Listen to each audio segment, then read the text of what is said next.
What is up, Evil Dead fans? This video will pertain on talking about motor backings, motor pieces, things like that, cast pieces, normal motor pieces, different details like that. Just to let you guys know, and we're going to talk about hand room as well. I'm going to go over my chainsaws with hand room on the different ones, all the way from the flat top all the way to Ash vs. Evil Dead. Now, there's a reason why I'm doing this video, and I will explain that at the end of the video. First things first is what I want to say is if you're doing a chainsaw and you use a motor backing, you can make a cast piece. It's perfectly fine. You can make it look just like the real thing and it won't fall apart and it will not break. And I will explain that at the end of the video. So let's get to it. Okay, so here we are right now. The shop's a little dirty. I haven't had a chance to clean it up, so I do apologize for that. What I've done so far with my flat top, I have talked about a long time ago that I'm going to do a revamp on it. It does have a different bar on it. This is a 20-inch bar. Also, I changed the backing of the muffler. For the simple reason is this is more of the Workshed build scene chainsaw, except for the tape on the front. That's when he's wearing it. The reason why it's more like that one, you know, the paint, different details, things like that. So what I did is I put it into a proper placement in the working scene when it's being built, Workshed scene when it's being built, how it's basically right underneath this edge. Now, if you want to make it look right, and with the placement, you have to have that other muffler piece right there. And notice it's backed up with a cast motor piece. Now, I know there's a big discussion, especially from one person. They think whoever casts things, that's just junk. Well, here's the thing, pal. You just put down everybody in Hollywood who makes props. You've really alienated yourself, so congratulations for saying dumb shit. So, the reason why it's pushed back here, this backing is cut off where the spark plug actually pops out. And it's in the right position. But look at the hand rim. I can't get it in there. There's no way. So if you're doing the look, if I remember right what Chris Pollock told me on the wearable version, this is pushed out like the Workshed chainsaw or the cabin chainsaw for hand room. So this one does have the grid in it. You can see somewhat the motor back there. Oh, and surprise, surprise, the motor's up here too. And it's a cast piece that won't fall apart and is bolted to it. Okay, let's go over here. Now, if you look over here, especially from the top, you notice it's out like this. This is the position it is in when Ash is cutting apart the cellar door. Somewhat pushed out, where this is showing. Somewhat of a little bit of a, you know, this is angled, so this is flat. It's got the other muffler piece on here, right here. Exact same as this one. Exact same as this one, but in a different setting position. It does have a cast motor backing. If you can see it, let me see if I can get a better light for you guys. See it right there. You can see it up there. And you can see it right in there. So, this gentleman made a comment that nobody does the top fins. And that's bullshit, basically. Guess what? People have been doing it for years. You're not the first one of this. You're not somebody who's come up with something that hasn't been done before. Just to let you know. So, when you do something really cool, word of advice, keep your mouth shut and stop putting people down. Because that's horseshit. That is just horseshit. Keep your mouth shut. Also, with these, I did put on the new grills. This one is not painted yet. These ones are Chris Pollock's. And one thing that was so cool to see is I made a quote basically saying it's imperfect, but it's perfect. And somebody put down in the comments, they said, well, so imperfection is perfection now. And that has been coined for Chris's perfect grills that are imperfect and not straight. And that's kind of sad to the gentleman I'm talking about who was running his mouth, because that would have been a perfect saying for his little thing that he has that nobody joins because he runs his mouth and thinks nobody actually will tell anybody. And sadly mistaken. So anyways, we're done with that. We notice, again, let's go back over with this. If you're doing the scene where it's being built in the work shed, you got to sink this in, have a motor backing. You can, with the placement of the motor backing, it can be a full motored piece all the way across. But you're not going to have any damn hand room. I don't care what anybody says. You're not going to have hand room unless you knock this edge out, which will take away from the look, and you're going to have to notch this up unless you have a tiny hand. So, food for thought. Now, if you want to get your hand in there, you're going to have to do it like this and move it out to where if you have a full motor piece, you're going to have to cut it off and move it out. Plain and simple. You're going to have to move it out. I do apologize. I did have somebody at my door. I did recap these just a minute ago. Basically, I just want to end this part of this video saying this. If you're going to bring this back into the workshed scene where it's being built, and you have a full motor piece or a full cast piece, it doesn't matter. You're going to have to notch out a few things for hand room. You're going to, like I said, you're going to have to notch this out. And you have to notch this out. Because if you look, this is the proper placement of where it should be inside, if it's an actual motor piece. Also, the reason why I'm doing it with this one is it's not really wearable for me because of this big lip, like how the workshed scene is. So I decided it's going to be a wall hanger. It's done. I don't like wearing it. I don't want to notch it out.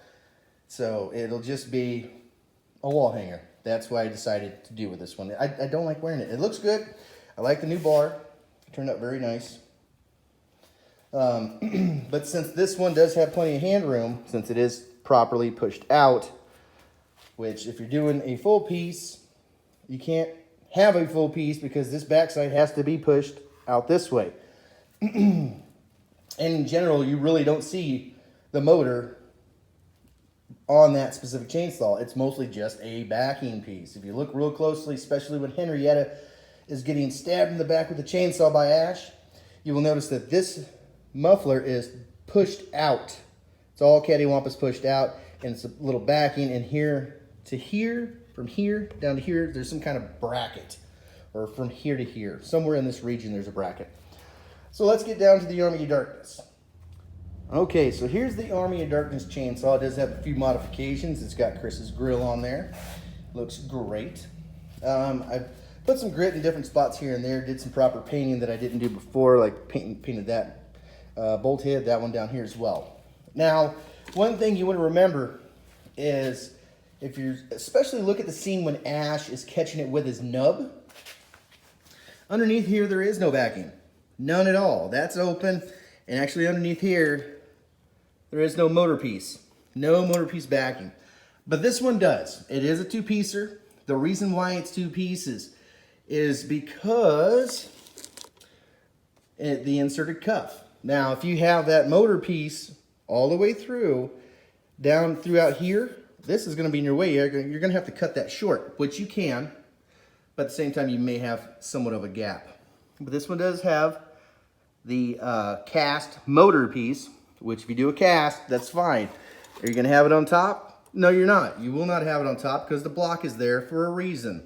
It's to cover up the top and give it somewhat of a different look. So, with this one, you got to make sure you got hand room. If you do decide to put in a full piece in here, you're going to have to move all of this over. Because on the inside, you can see right here, well, you really can't, because I make it dark as possible. Everything's pushed out. The cuff is in the way. Everything's pushed out. That motor piece is going to be right here.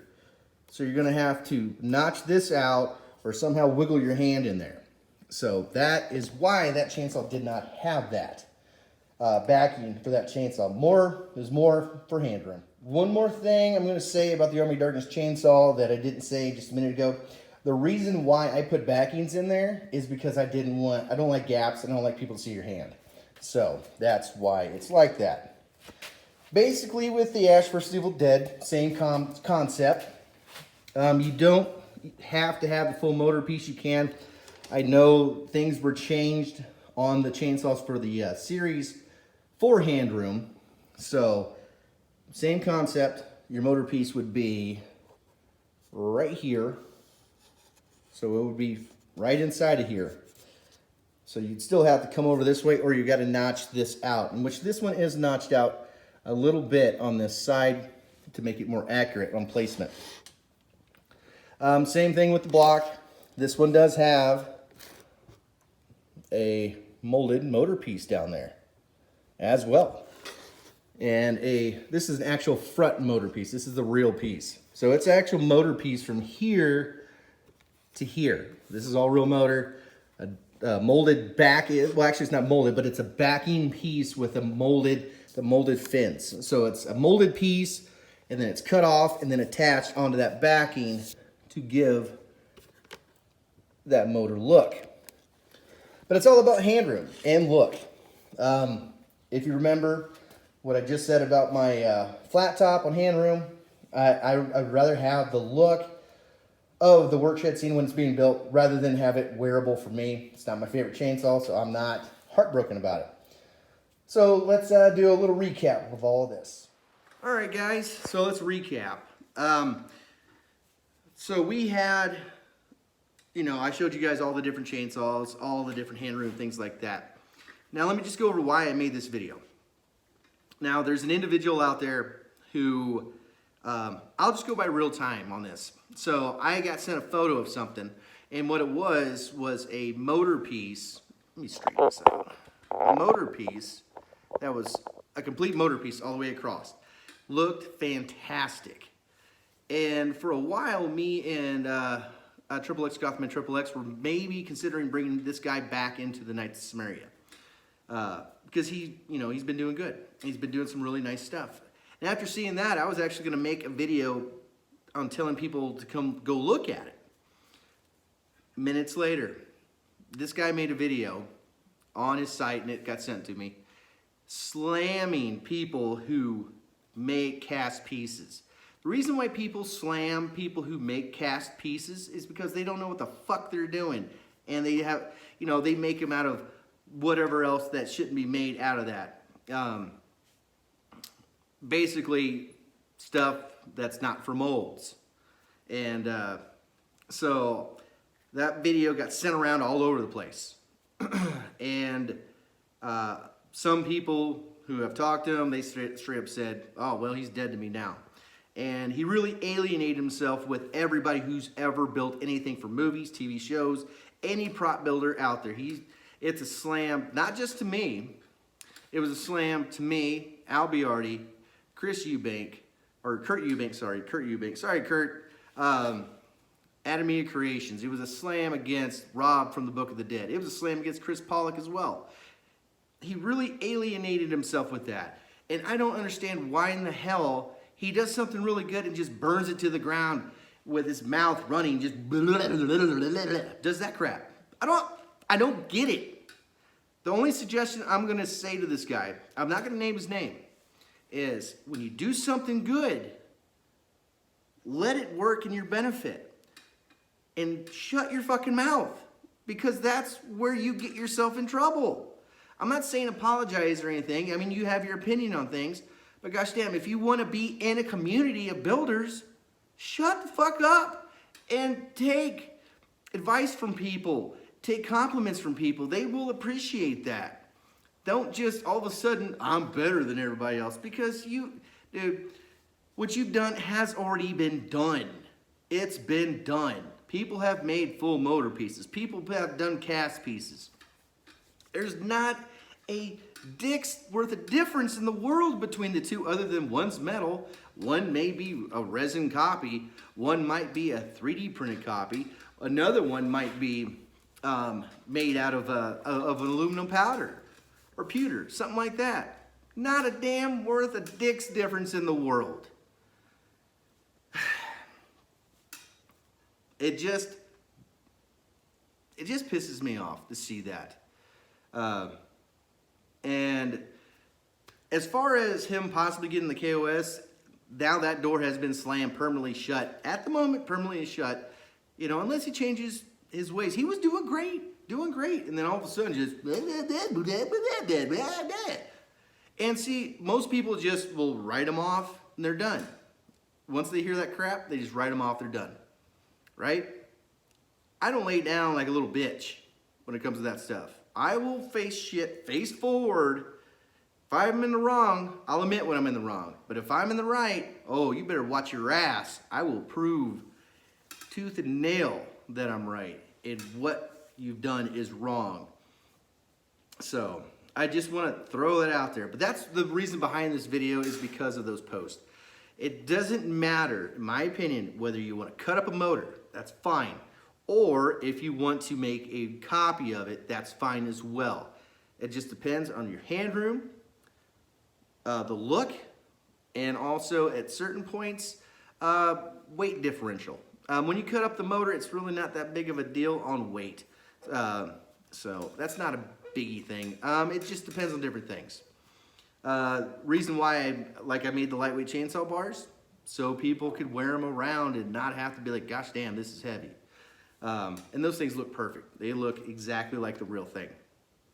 But he didn't say anything about that. This individual talked about motor pieces. And what he said was, it's not quote because I don't remember exactly, but it's very close, that he called it molded pieces, but are actually cast pieces from molds, said they're garbage and they fall apart. Well, apparently you don't know a fucking thing about molding shit or casting things.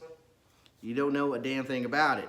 So if you know things about it and you've worked with every product in the world and they all fall apart, you have something you can actually admit and prove that it's bad stuff. But you haven't worked with everything in the world. You don't know what the fuck you're doing. So shut the fuck up. Seriously. Take your little, you know, I'm Mr. Badass attitude and walk right the fuck out of here away from the other builders, because nobody's gonna have shit to do with you now. That's just the way it is. Sorry. Actually, I'm not sorry. I wanted to make this video. He might watch it. I doubt it. Who knows? But yeah, it's just a bunch of dumb ass shit that just rambles out of people's mouth. It's like if I was like, oh man, look at me, I made this the other day. I'm the best ever. you have to have other people tell you you're the best ever. You have to have people say, you're the man. You've done this. You make this perfect. In which, in a lot of things I've done, I have had that happen. I've had people tell me that. You don't get to just say that for yourself. You have to be told that. So yeah, I'm not saying I'm the best at all the chainsaws, because Chris Pollock's still the best at the flat top. I'm still the best at the Army Darkness one, because I've been told this, nobody's ever built one that good. And it was voted the best chainsaw replica per detail ever built. I have been told that, so I get that right to say that. So you can take your opinion of what everybody else does, stick it right in your pocket, and take your little hobo stick and walk the fuck out. Just go away. Just walk down the road, all right? You know, and have some kind of, have the series of Incredible Hulk, that soundtrack, just roll in the background and just turn around with a tear in your eye and just walk the fuck off. Now, me and him, we've had a truce. I won't say his name because he didn't say mine. But the reason, I didn't think he was doing this towards me until I found out. He said, who's the snake in our grass reposting this and sending this to, this kind of person? I'm like, oh, so he knows. And I'm going to let him know if he sees this. You have to remember, when it comes to chainsaws, I see everything.